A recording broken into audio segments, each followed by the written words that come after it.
proses pengambilan keputusan. Seorang manajer sering dihadapkan pada berbagai situasi yang menuntut kemampuan untuk memilih langkah terbaik bagi organisasi.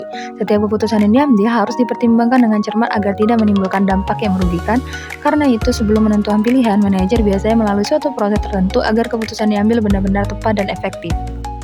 Ada 4 proses pengambilan keputusan. Yang pertama, menentukan masalah dengan penekanan tujuan yang hendak dicapai atau identifikasi masalah. Yang kedua, mengidentifikasi berbagai alternatif tindakan atau identifikasi alternatif pilihan. Yang ketiga, mendapatkan informasi relevan dan menyingkirkan informasi tidak relevan atau analisis diferensial. Dan yang terakhir, membuat keputusan. Nah, untuk lebih jelas lagi, simak video berikut ya. Sebuah perusahaan memiliki 2 departemen, yaitu Departemen Alpha dan Departemen Beta.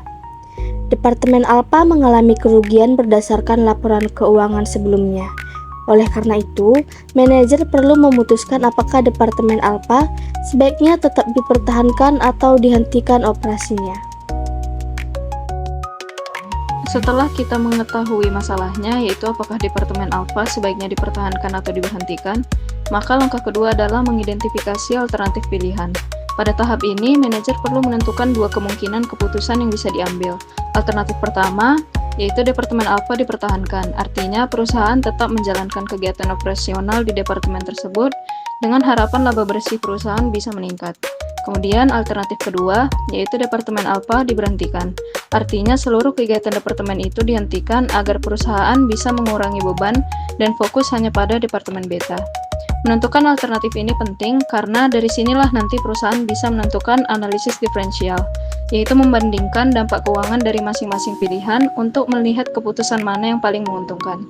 Jadi, inti dari langkah kedua ini adalah menyusun 2 opsi yang akan menjadi dasar dalam pengambilan keputusan selanjutnya.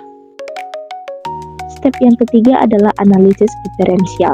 Berdasarkan tabel contoh analisis diferensial dari Departemen Alpha dan Departemen Beta, diperoleh informasi relevan. Ada 4. Yang pertama ada differential revenue, yang kedua differential cost, yang ketiga differential gaji pramuniaga atau biaya terhindarkan, dan yang keempat adalah differential income.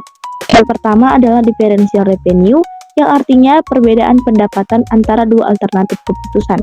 Sebagai contoh, penjualan alternatif 1 dikurang penjualan alternatif 2, yaitu 1 juta dikurang 700.000 menghasilkan 300.000, yang artinya mempertahankan departemen memberikan pendapatan 300.000 yang lebih besar.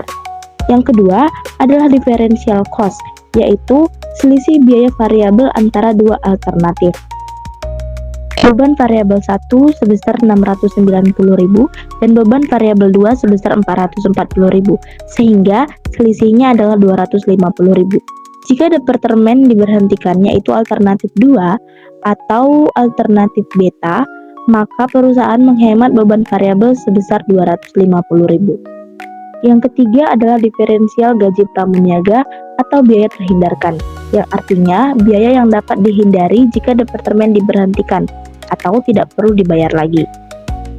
Dari contohnya, Departemen Alpha itu sebesar 124.000 dikurangi dengan Departemen Beta sebesar 84.000, sehingga selisihnya adalah 40.000, yang artinya jika departemen ditutup, gaji pramuniaga bisa lebih hemat sebesar 40.000. Dan yang keempat adalah differential income, yang artinya selisih laba bersih antara 2 alternatif keputusan. Laba alternatif 1 sebesar 26.000 dikurangi dengan laba alternatif 2 sebesar 16.000, yang menghasilkan selisih 10.000, yang artinya mempertahankan departemen memberikan laba lebih besar 10.000 dibanding menghentikannya. Yang berikutnya adalah tahap pengambilan keputusan, yaitu lebih baik memilih alternatif 1, yaitu mempertahankan Departemen Alpha karena laba akan turun sebesar 10.000 jika Departemen Alpha diberhentikan. Juga opportunity cost jika memilih alternatif 1 adalah sebesar 0 rupiah. Sebaliknya, opportunity cost jika memilih alternatif 2 adalah sebesar 10.000 rupiah. Sehingga lebih baik mempertahankan Departemen Alpha. Jadi, melalui proses pengambilan keputusan, kita dapat mengambil keputusan yang benar-benar tepat juga efektif.